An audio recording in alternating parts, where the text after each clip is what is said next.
দর্শন করছে এই লোক। ওরা ওই বাচ্চারা ছাড়ে নাই হয়। আমি আর বিশ্বাস চাই একটা মসজিদের ইমাম সে 50 জন মানুষের শিক্ষা দেয়, সে কোরআন পড়ায়, সে কিভাবে এই কাজ করলো? আপনাদের কাছে আমি ফাঁসি চাই। ওই আমার 5 বছরের বাচ্চারা ছাড়ে নাই হয়, দর্শন করতে হয়। কিয়ামত অতি নিকটে, এতে কোনো সন্দেহ নাই। মসজিদের ভিতরে এই কেমন ঘটনা ঘটল? দর্শক, প্রথমে আপনাদের মাঝে অল্প একটু ভিডিও দেখিয়েছি। একজন মায়ের, একজন বাবার আহাজারি আপনাদেরকে দেখাবো। মসজিদের একজন ইমাম সাহেব, মুখোশধারী ইমাম সাহেব, মাথায় কি সুন্দর টুপি পরে থাকতো, মুখে কি সুন্দর নবীজির সুন্নত থাকতো, মসজিদে ইমামতি করত। এই লেবাসধারী ইমাম সাহেব একজন বাচ্চার সাথে কি কি আচরণ করেছে, সম্পূর্ণ ভিডিওটা আপনাদেরকে দেখাচ্ছি। সম্পূর্ণ ভিডিওটা রিকোয়েস্ট করছি আপনারা দেখবেন, আর এই ভিডিওটা সর্বোচ্চ পরিমাণ শেয়ার করে প্রশাসনের নজরে আনেন, প্রধানমন্ত্রীর নজরে আনেন। এই বাংলাদেশে এখনো যদি এগুলার বিচার আমরা কঠিন না দেখতে পাই, আগামীতে এরকম ঘটনা দর্শক আরো ঘটতে পারে। এই জন্য রিকোয়েস্ট করছি, এই ভিডিওটা শেয়ার করে প্রধানমন্ত্রীর নজরে আনেন। এই যে আমি বেশি কথা বলবো না, আগে ভিডিওটা দেখাচ্ছি। আল্লাহর ঘর, আল্লাহর ঘরে সে কিভাবে সে কাজটা করলো। মেয়েকে জিজ্ঞাসা করছি, আম্মু আমি যে তোমাকে আজকে এই অবস্থায় দেখছি, তোমারে কি সব সময় হুজুর এরকম করতো? পরে আমার মেয়ে কয়, আম্মু আজকে তো তুমি আমারে দেখছো, হুজুর আমার সাথে সব সময় এরকম করছে আম্মু, সব সময় আমার সাথে হুজুর এরকম কাজটা করছে আম্মু। আমি তোমার ভয়ে বলি নাই, হুজুর আমার ভয় দেখাইছে, তার জন্য আমি তোমার বলি নাই আম্মু। আমি কি বলবো, আমার বলার ভাষা নাই। আমি আদালতের কাছে চাই, এই আমার মেয়ের দর্শনকারীর সঠিক বিচার চাই। সরকারের কাছে আমি সঠিক বিচার চাই, সরকার যেন মৃত্যুদণ্ড দেয়, এটাই আমার কাছে কামনা। আজকে আদালত প্রাঙ্গণে আপনারা হাজবেন্ড ওয়াইফ কান্না করছেন, আসলে কেন?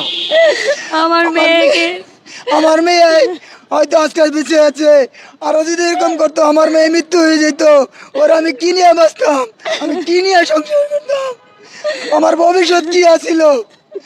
আজকে যদি এই আসামিকে ছেড়ে দেয় তাহলে আজকে এখানে করছে, আর অন্য দিনকে আরো অন্য জায়গায় এরকম কাজ করবে। এটা কি মেনে নিব? সরকার কি মেনে নিব? করবে পুলিশ এটার বিচার করবে। আপনারা আইন নিজের হাতে তুইলা নিয়েন না। পুলিশ এটা আমাদেরকে বইলা সান্ত্বনা দিচ্ছে, আপনারা আইন নিজের হাতে তুইলা নিয়েন না। আপনাদের মেয়েকে ধর্ষণ করছে, আমরা ধর্ষণের বিচার করব, আমাদেরকে এভাবে সান্ত্বনা দিছে। এলাকাবাসী যারা আছে, সমাজে যারা রয়েছে, তারা কি এই বিষয়টা দেখা যাচ্ছে অনেক সময় মীমাংসা করার চেষ্টা করে, এরকম কোনো চেষ্টা এরকম কিছু করেছিল? না, এরকম মীমাংসা করার চেষ্টা করে না। মীমাংসা করার চেষ্টা না, না। আদালত কি আদালতে হচ্ছে যেই আপনার মেয়ে কি স্বীকারোক্তি দিয়েছে এবং হচ্ছে সে কি কি বলেছে যে হচ্ছে আসামি? তার সাথে যা করছে সে সেভাবেই ওদেরকে বলছে। আজকে আদালত কি রায় দিয়েছে? আজকে আদালত আজকে আদালত হচ্ছে কি বলছে, মানে তাকে কি জেলে দিচ্ছে নাকি কি কি কি করছে? আজকে আদালত জেলে দিচ্ছি।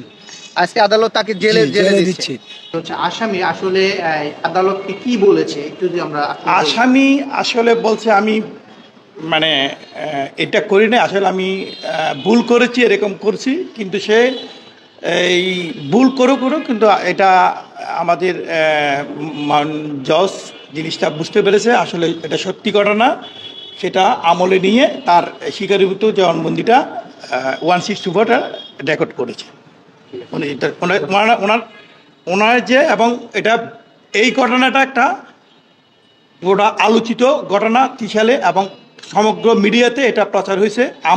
আমিও দেখছি, আমার বিবেককেও আমি নিজের বিবেকের তাড়নায় যে আমি এই তাদের বিরুদ্ধে আমি আইনি বিনা পারিশ্রমিক আমি তাদের আইনি সহায়তা দেব। দর্শক, এই যে ভিডিওটা দেখেছেন, একজন বাবার আহাজারি, একজন মায়ের আহাজারি, একজন পাষণ্ড ইমাম, সে মসজিদের ভিতরে কিভাবে এমন একটা কাজ করতে পারলো, একটা 5 বৎসরের বাচ্চার সাথে তাও। দর্শক, এই ঘটনার তীব্র নিন্দা জানাচ্ছি। এই লম্পট ইমামকে যেহেতু গ্রেফতার করেছে, আমরা এর সুষ্ঠু একটা বিচার দেখতে চাই এই বাংলাদেশের আইনে।